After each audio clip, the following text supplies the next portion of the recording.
Hello, my name's Suzanne. Welcome back to my channel. Today I'm going to go through with you a scenario that's a very common one in my experience of working with students, especially at this time of year when academic work is intensifying.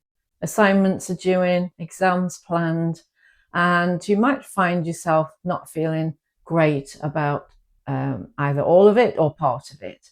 So I've taken a hypothetical situation that has arisen with many students that I've worked with in the past 25 plus years, and was also an issue for myself at one time when I was a student many years ago. This particular scenario arose for me many years ago and arises for, I'm sure, a lot of you students right now. So let's have a look. So the situation that I've chosen is that you've been handed an essay title that you don't completely understand. And in response to that, you're feeling in your mood, in your physiological reaction to this. So this is a physiological manifestation of tightness in the stomach, shallow breathing, a slight lightheadedness, or a kind of a feeling like the ground's not quite stable underneath your feet, a sense of dread, feelings of stress and fear, a tendency to procrastinate and maybe scroll on your phone or buy things on Amazon or go drinking with your friends, anything other than addressing this essay title. So let's have a look at what happens in between you perceiving or seeing the essay title and feeling all of these feelings and behaving in this way. So in the center here, we've got a list of thoughts, which are the way that we interpret the situation, and the assumptions. These are automatic. This is the automatic survival mind that is now activated. It's perceived something as being a real or imagined threat, and it automatically puts meaning on that. And that meaning is not usually, based on previous experience of something similar, or some characteristics about this one that remind us of something from the past that has been difficult. So in the middle, some of the thoughts that arose here are, I can't do it because I don't understand it. Therefore, I'll get it wrong. I'll fail. I'll get a bad mark. Therefore, I may as well not bother. I better put it off for now because it's too much to think about. But then I'm wasting time. I should be getting on with it. I should ask for help, but then people will think I'm stupid. I'm an imposter. It's a fluke I'm here. I'll be exposed as a fraud. Therefore, I should figure it out myself. In fact, I should already know, and I should already understand. And if I don't, then it means I'm stupid and I'm falling behind and I'm bound to fail. We've got some more over the page here.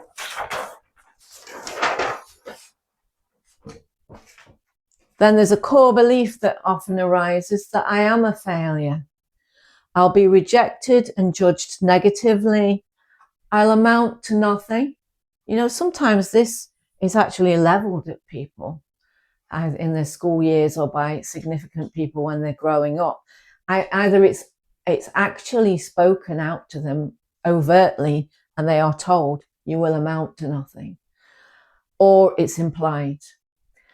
So that's a very common belief that comes up for people. If I don't pass this particular exam or this particular essay, then I'll amount to nothing. I may as well not bother.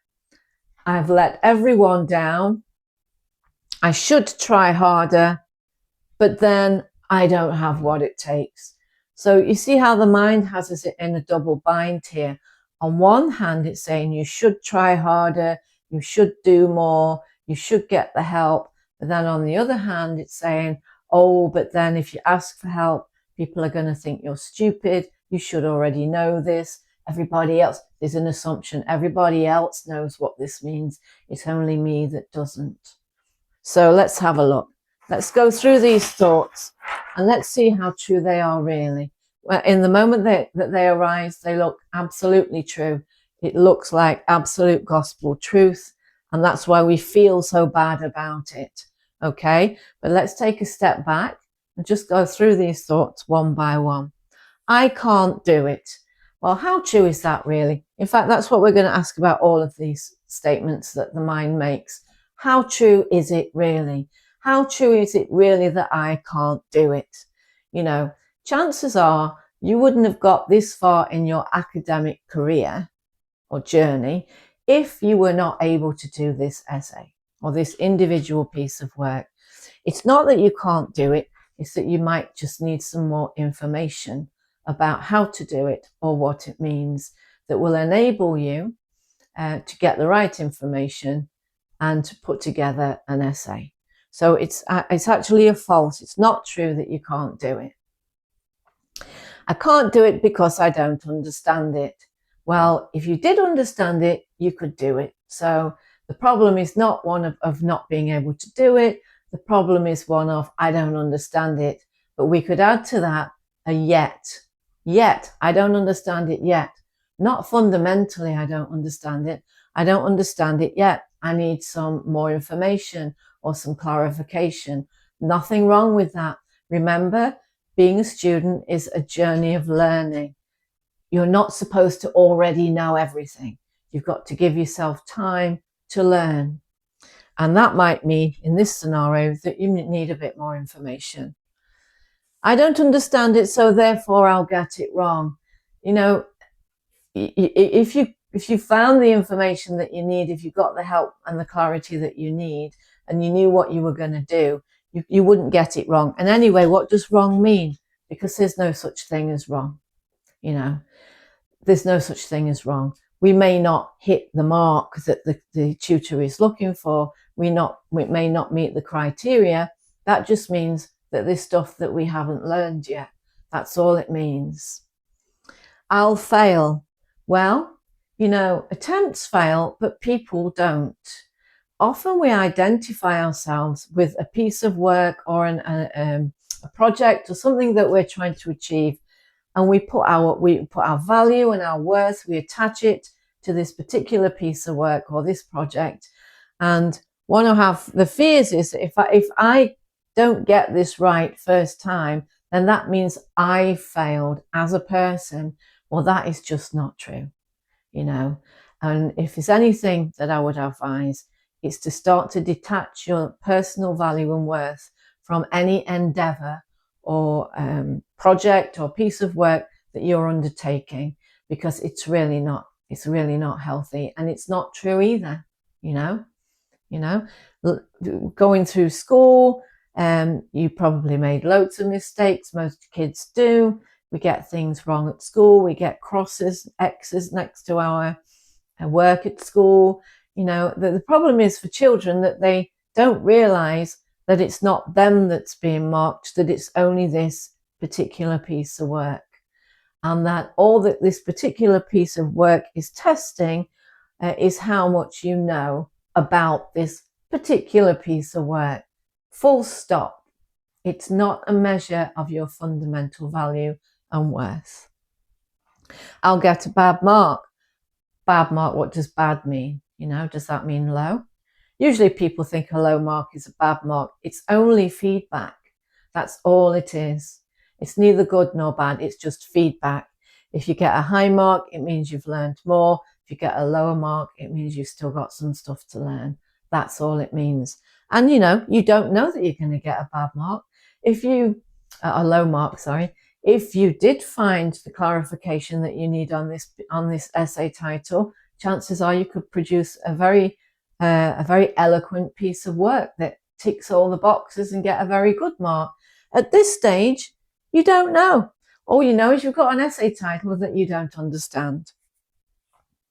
So therefore, I may as well not bother. Well, that's guaranteed. That's guaranteed that you're not going to get a high mark, isn't it? That's the only guarantee. May as well not bother. It's a way of trying to conserve energy and also to protect against this, you know. Well, if I don't bother putting any effort in, then of course I will have failed. And that, therefore, it's not a measure of me. It's a measure of the fact that I didn't put effort in. It's an attempt to buffer against this very painful belief that I will fail. I should put it off for now because it's too much to think about, right? Now, there's nothing wrong with saying to yourself, right, I'm a little bit overstimulated at the moment. There's a lot going on. I'm going to take a break from it and I'll come back to it tomorrow and I'll address it again then. That's a conscious decision that you've made to take a break, to leave it on the back burner until tomorrow when you're intending to address it again. That's not the same as, oh, just do anything to distract myself from this problem. So I'll just pick my phone up and start scrolling, just go on social media, just see if my friends want to go for a drink, whatever it is that you tend to do. It's a different thing. But then if I step back from it, I'm wasting time. Well, actually, that's not true, because if you're taking a break from it because you're feeling overstimulated and you just need to collect your thoughts and gather your thoughts and process this experience so that you can then develop a strategy, then that's not wasting time. Rest and taking a break from things is not wasting time. It's too much to think about. Well, is it? Is it too much, or is it more than you can manage right now? Or is it just a belief that it's too much? And if I didn't have the belief that it was too much, I actually could feel I could address it right now, But then, where are we? But then I'm wasting time. So this is, if I take a step back, I'm wasting time. Well, we've already established that that's not the truth. So therefore, I should be getting on with it. Now, what often happens is if you're feeling overstimulated or tired and you try to push yourself and force yourself to do something, especially if you're not clear about it, you can end up not producing very much of value. And it would have been better to take a break. So, I should get on with it. That's an old imperative that's leveled at us when we're very young, often with the proviso, it doesn't matter how you feel, you've just got to get on with it. That's not actually true. What matters more than anything is how you feel. That really does matter more than anything. The more relaxed you are, the happier you are, the better quality work you're going to produce. So it absolutely does matter how you feel. I should ask for help. Now, you could ask for help. There's a should here. In fact, we've got a few shoulds here, haven't we? We've got a few shoulds here. So let's have a look at the shoulds. How true is it that you should ask for help? You can if you want to. The aim of this work is to always remind you of the freedom that you have in any given moment to take an action that feels true for you, that feels right for you. So you might want to consider what the ramifications of asking for help are and whether or not there's a particular person that it would be better to ask help from, who's likely to give you the best response. Whereas when we've got shoulds, it can end up pushing us to act quickly before we've actually considered all the potential consequences of taking an action. But then if I ask for help, people will think that I'm stupid and that I'm an imposter. Right. Now, we never know what other people think, and often we hold ourselves to ransom about what we think other people are going to think about us. First of all, we never know what people will think. Second of all, and this is my personal experience as well as the experience of a lot of people that I've worked with, if I'm finding this difficult, other people will be too. You can guarantee it. You can guarantee it. If you're finding this difficult or you're not understanding it fully, then I guarantee you that at least one other person is going to be having a similar experience to you. People will think I'm stupid and an imposter. Well, let them think whatever they think. We don't know what they're going to think. Chances are they're not going to think anything because they'll be so concerned about what people are thinking about them that they're not really thinking anything about you. Second of all, even if they do, who's that about then?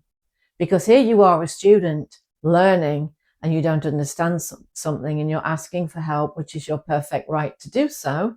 If somebody thinks you're stupid because you're asking for help, then that's a reflection on them. That's not a reflection on you. I'm an imposter and it's a fluke that I'm here. So often I hear this one. You don't fluke your way into university. Let me tell you that now. And you don't fluke your way through terms and semesters and years at university. That does not happen. You would not be there. You know, it's not by accident that you're here. You haven't pulled the wool over anybody's eyes. You have produced good enough work to get you where you are. You just need a little bit of help with this right now. I'll be exposed as a fraud. Well, you're not a fraud. You've done the work that you needed to do to get to where you are. That's not fraudulent. I should figure it out myself. I should already know. I should already understand. Well, we've already established that that's not true and that you need to give yourself time to learn. I should already know and understand, and if I don't, then I'm stupid and behind. This often comes from much earlier school years, you know, when we're just beginning in school, and there could be older children in the class or in the year group who just, and by older I just mean a few months, you know, which is a huge milestone when you're a kid. A few months is huge when you're a kid. It levels out as you get a bit older into older childhood and adolescence, teenagehood and early adulthood. It levels out. But when you're a small child, if you're around other kids who are a few months older, who can tie their own shoelaces or who can write their name already and you can't, then your little mind is going to accuse you or interpret that to mean that you are behind and that you're never going to catch up. But that's absolutely not true. So what's happened here is when we're triggered by something like this essay title or any situation that triggers us, we are regressed to a much earlier age where we were finding things difficult. So emotionally and psychologically, we've been catapulted out of the current day situation back to a much earlier age, and we are seeing the world and this particular situation through the lens of a much younger person. But that's not true here. You're neither stupid nor behind. You just need more information. And I am bound to fail. Absolutely not true. I'm a failure. This one is a belief that fundamentally, the fact that I don't understand this essay title is proof that I am fundamentally a failure. Now, would you level that accusation at any other person on this planet? My guess is that you wouldn't. We are harder on ourselves than we are on our worst enemies. So just give yourself a break. First of all, nobody is an absolute failure. As I said earlier, attempts might fail sometimes, but people don't fail. Life is a learning curve. Everything is a learning. We are learning all the time. And sometimes we make attempts at things and we don't get the outcome that we wanted. All it means is that there's something that we need to learn here. Okay, I'll be rejected and judged negatively. Well, chances are that you won't, just because you've asked for clarification on an essay title.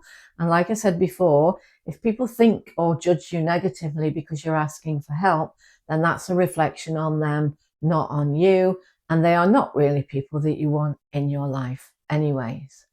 Okay, I may as well not bother. I think we already looked at that. I've let everyone down. Who are you doing this for? You know, now often there's pressure, parental pressure, peer pressure, internal pressure from ourselves, that our own self-esteem or somebody else's interests are pinned on the outcomes that we get from our academic work. right? So let's just think about that, because whose life are you living anyways? You know, often parents can instrumentalize their children. Not saying this is happening to you, but maybe it is, you know. And also there's the added complication these days of parents paying university fees, which does put an extra layer of pressure on. So it can really look like you're letting everyone down. But this is your life. You're supposed to be doing this degree so that you can get on with your life and your career, not somebody else's. Not so somebody else can have bragging rights that you've done a good job on their behalf. I should try harder. Again, we've got a should. Trying harder when you're not fully clear on what you're supposed to be doing can be a little bit self-defeating. So again, clarification may be the thing that you need before you try to do anything. But then there's often a belief, I should try harder, but then I don't have what it takes. So then we loop right back to, I may as well not bother. That can be a real vicious cycle, that one. So none of them are actually true. So if none of them are true, then what is the truth about this situation? So the truth here, these are just some options. These truths may not ring for you, and you may want to find your own truths, but these are just some ideas of what we mean by what is the truth of the situation. So the truth is, I wouldn't have got this far if I didn't have what it takes to get this far. I wouldn't have got this far. The academic system is not very forgiving, to be honest. If you don't have what it takes, you are not going to progress through it. So that's the truth. I wouldn't have got this far if I didn't have what it takes.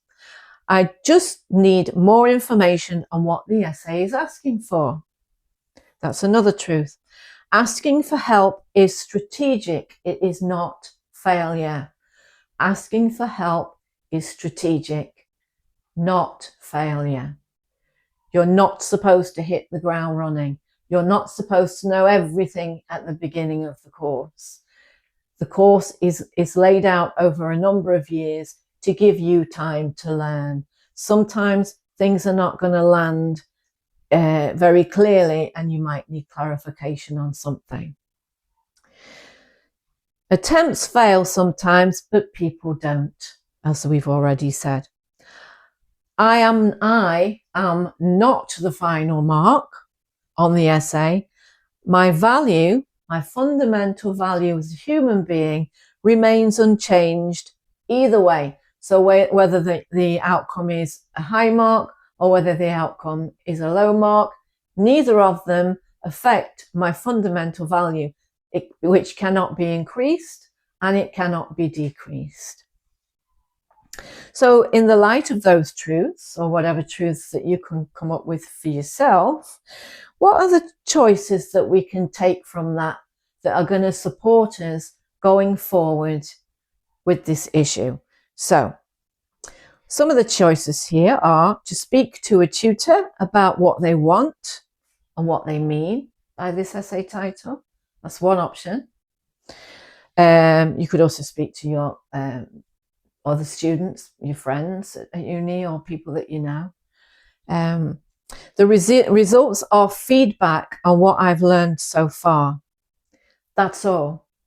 That's all. They are only feedback on what I've learned so far. Often we get into comparing ourselves to what other people have got, you know, but we're all different.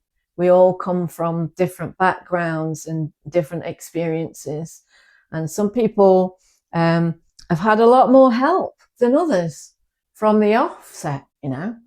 Some people have had at home from family or friends or extra tuition or whatever, and other people haven't had that. So we're not starting from the same baseline place anyways. Results are feedback on what I've learned so far. And I choose to disentangle my worth as a person from that.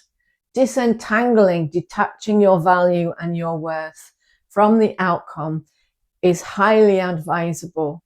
you know, because this journey is not meant to be a miserable one. You know, you are entitled to be happy while you're doing it. So anyway, I hope that helped. If you liked this content, please like and subscribe. It really does help the channel. And I look forward to seeing you next time. Bye-bye.